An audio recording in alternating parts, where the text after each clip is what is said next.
listening to Dispatch Radio, sponsored by theglobaldispatch.com.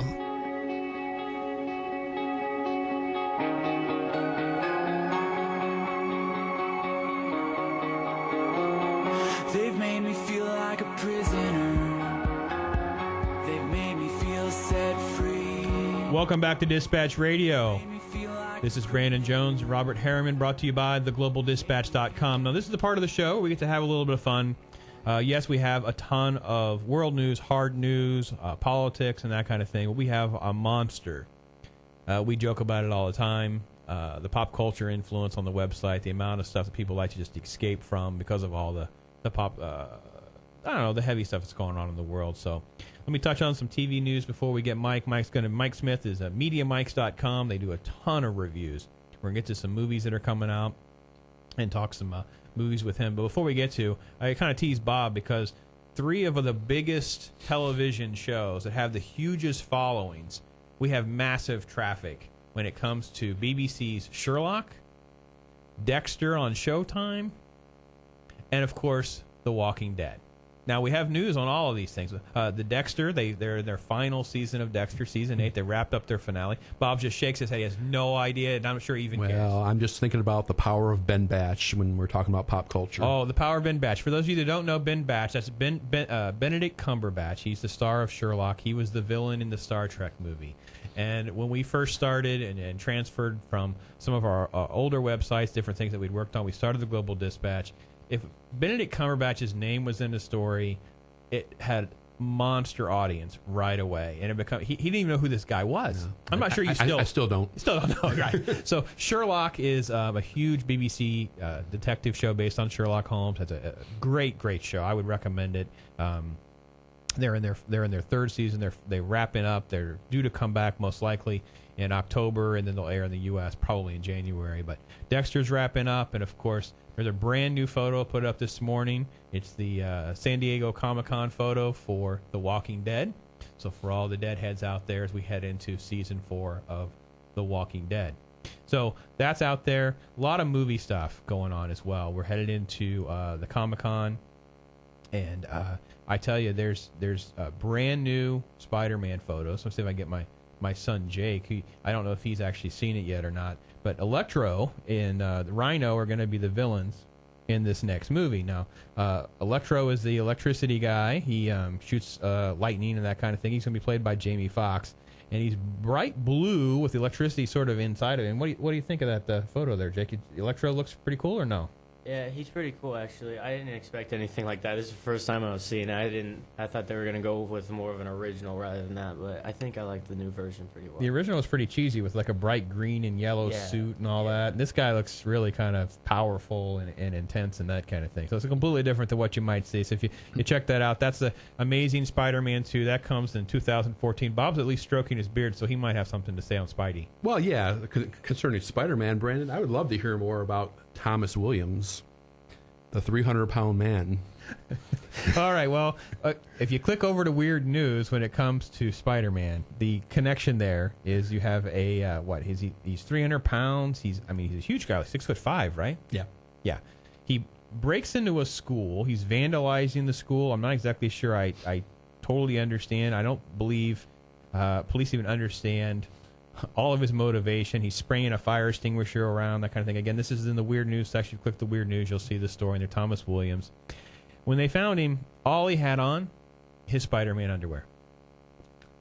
Bob, you got a pair of Spidey underwears that'll fit you? Because I got to be honest, I don't know where this guy can find a pair of Spider-Man underwear that's going to fit a 300-pound, 6'5" guy. Well, I might need his if I were to find some. Holy cow. It's a big pair of drawers with Spidey webs on them. So, yeah, way to derail the movie talk into something even more disturbing than it was already.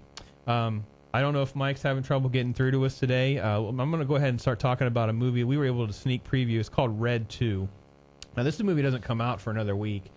Bruce Willis co-stars with John Malkovich, Helen Mirren, Anthony Hopkins, Catherine Zeta-Jones. If you're a fan of the first Red, it's based on a comic book, but it's kind of a cat and mouse thing. Frank Moses is Bruce Willis' character, a former CIA op. Red stands for retired and extremely dangerous. The sequel was very, very good. A lot of action, a lot of humor. I really enjoyed it a lot. Jake, what do you think? You enjoyed it? Yeah, I did actually, and I actually kind of expected it to be a little more on the rated R side, but I mean, we were sitting in the theater, and there were young kids in there. I'm talking, maybe 5 and 6 years old, and I was a little nervous more in the beginning, but as I started watching the movie, I realized that, there's not as much profanity and things that I expected. I actually would recommend this for maybe a family with some older kids to go see. Yeah, it was really good. Teens and older. Teens and older, right? Yeah. They really could have made a couple changes here and there and made it PG-13. A couple of the other movies that are coming out, we'll have links there to Mike's official reviews. Maybe he can't come on and speak with us.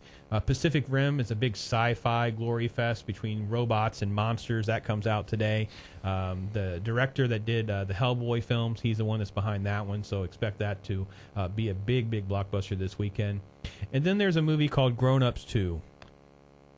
Yeah, not a fan of the Grown Up movie. I didn't really enjoy it at all. Mike is a self-proclaimed... I'm going to talk about him. He didn't call in. It's his fault, not mine. He didn't call in to defend himself. But he does self-proclaim that he's a 13-year-old trapped in a grown man's body. That's why he likes many of the movies. If you see his reviews, you're like, how could he like this? He's a 13-year-old. I can relate. He gave Grown Ups 2 like 3.5 stars, and I just rolled my eyes. I couldn't give the first one 3.5 stars. So I was going to tease him because the national reviewer, his name is Roger Moore, and he says it's, quote, another pointless romp through Sandler land, where I didn't even know what to say to that. It says, we follow these clowns through a long day, the last day of school for their children. and I just laughed. So Grown Ups 2 comes out. Lower your expectations. Maybe you can be pleasantly surprised. So what else we got, Bob? We got anything else you want to throw into the mix here? There's a couple stories I like to talk about real quick. There's a magazine called Reason, and they had their 45th anniversary issue come out this month. And what they did was in celebration of the 45 years, they did an article ranking the 45 biggest enemies of freedom since 1968. Can anybody guess who came in number one? Well, it was pretty interesting. Let's throw some off the list. How did Mao Zedong be 35? By the way, that's easy. No offense to like the greatest killer of the most human beings. I mean, I know Hitler's the one that everybody thinks of. Stalin comes to mind, but Mao tops the list, and yet he's 35. There's 34 people that are worse than Mao. And according to them, the worst of all is New York City Mayor Michael Bloomberg. Wow. He's actually beats out number 2, Ugandan murderer Idi Amin. Wow. Yeah. It's funny because didn't Glenn Beck take a bunch of heat for having like a Nazi Hitler Bloomberg image or something at one of his things or something like that? We got that on the Dispatch. We sure do. Yeah. And but what the authors of Reason say is, on Michael Bloomberg's to-do list for government, defending us against our own unhealthy habits ranks above defending us against foreign invaders or marauding criminals. So you can think about that for a little while. And just so we're clear too, for people that know everything, Dick Cheney was number 7. Steven Seagal, is that right? Steven Seagal? Yeah, Steven Seagal. Well, him and actually number 3 was Sheriff Joe Arpaio. Oh, Sheriff Joe made the list. Yeah, so so there's a connection there between him and Steven Seagal. Another story out of the Midwest, which is more disease related, and it's becoming probably the big disease story of the week, is in Iowa and Nebraska. They're having a pretty big outbreak of a pretty rare parasite called Cyclospora, and Cyclospora made its presence known in the United States back in the 90s through Guatemalan raspberries, where like 1,000 people got sick. Right now, health officials are, in the middle of the investigation, and their investigation is showing that it's probably fresh vegetables and not fruit as a source of the illness. And I'm hoping to get more information and possibly somebody to talk to about this outbreak. All right, well, that's something to look forward to. Yeah. Well, you made me think of this. I don't know what you said there. Maybe it was the Cyclospora, but Janet Napolitano resigned this week. Oh, indeed she did. Any thoughts on Big Sis stepping down? Big Sis, by the way, is not meant derogatory. She's just, Big Brother, Big Sis. Sis is in charge of FEMA and ICE and all the other stuff. She's going to leave her appointed posts in the Obama administration. She's going to California to run some of their university things. I thought that, make sure I get the right quote here from Dianne Feinstein. I congratulate Napolitano on the appointment, wish her great success as she meets many challenges and embraces the opportunities as the next president of this world-class university system. So they're all real thrilled that she can go to California. She can flex her big cis muscles there. No, actually, yeah, you're right. Most of them are. However, I did come across a press release from Senator Ted Cruz from Texas. I love Ted. And part of his press release, it says, I hope the Senate will have a meaningful role in confirming the next secretary. Moreover, I hope the president's nominee will be dedicated to actually enforcing the law as written rather than catering to the political agenda of the White House. So Senator Cruz has a different outlook on Miss Napolitano than, say, John McCain or Dianne Feinstein. Well, for those of you that heard my comment, yes, I do like Ted Cruz because I like people that are going to turn over the apple cart because I believe that's the best way to fix our political system is to stop them from feeling so comfortable in their little cushy jobs in Washington making $170K in lifetime pensions. So my bitterness does tend to come out when we go down that road. So with that, we only have a couple more minutes of the show. We hope everybody enjoys it. Go check out theglobaldispatch.com. You'll see some different navigations of the categories at the top. You can put things in the search box to look for some of the stuff that we talked about. And feel free to email us at theglobaldispatch@gmail.com. You can email us about things we talk about. You can email us about stories. You can correct us, suggest stories. Or you can actually talk to us about contributing. Maybe you'd like to be a writer on the Dispatch. You'd like to be able to transfer your blog over. You want to be able to do some investigative stuff. You want to get passes to go down to the Straz and see a play. I don't know. We got all sorts of stuff that we're trying to juggle sometimes. So, Bob, what else is on your mind before we wrap up here? Well, I did. There were some new revelations in the Snowden situation that you wrote about. Yeah, he showed up. He's in Russia. He's going to stay there, I guess. Yeah, so that's what he's looking for. You know, we'll have a little update on Snowden, I think, next week. Where we'll get some Carmen Sandiego music. Where in the world is Edward Snowden? And I guess he's going to stay in Russia for a while. But he did actually speak in front of a camera too, so he looks the same, and there's no weird changes in his appearance. So yeah, I'd like to just give out a couple shout outs. One to my sister Jean Flanagan up in Toronto, Canada. And one here to a friend in Tampa, Kika Bruhaha McNeely. Aunt Brew. Yeah. Aunt Brew, you know who you are. She talks to us all the time about stuff on the Dispatch, and Aunt Brew's even less patient than I am. She always says, I ain't got no time for that.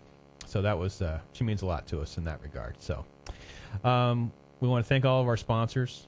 Special prayers and thoughts go out to Jody Stout and their families going through some medical things. So please lift up your prayers for that family, and we appreciate their support of the radio show as well as being able to partner with Mission Flight United, who had a great, Jacob, you could speak just real quick, had a great little like a class yesterday, right? Yeah, we did. We actually went to like a Hillsborough community school sort of thing. It was more like an after-school thing, and we split all the kids up into groups, and we split ourselves into different groups, and we taught them about the airfoils, the avionics, how things work, and we gave them a basic class, and they even invited us to come back, so they must have liked us pretty well. So. Awesome. There we go. So these kids, I tell you what, you can find ministry tools, you can find outreach stuff that can any kid's interest, and this is about aviation and airplanes and things like that. It's a nonprofit organization. It's a great partner with us. You'll see the link on the Dispatch radio page. So I want to thank everyone for listening. I want to thank everyone for their support on the website. Bob, as always, having a good time, hanging out, doing our thing.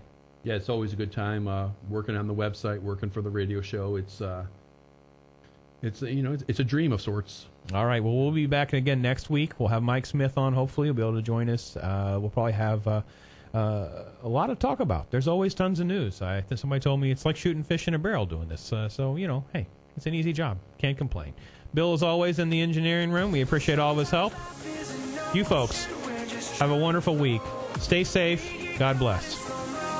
From the undertow.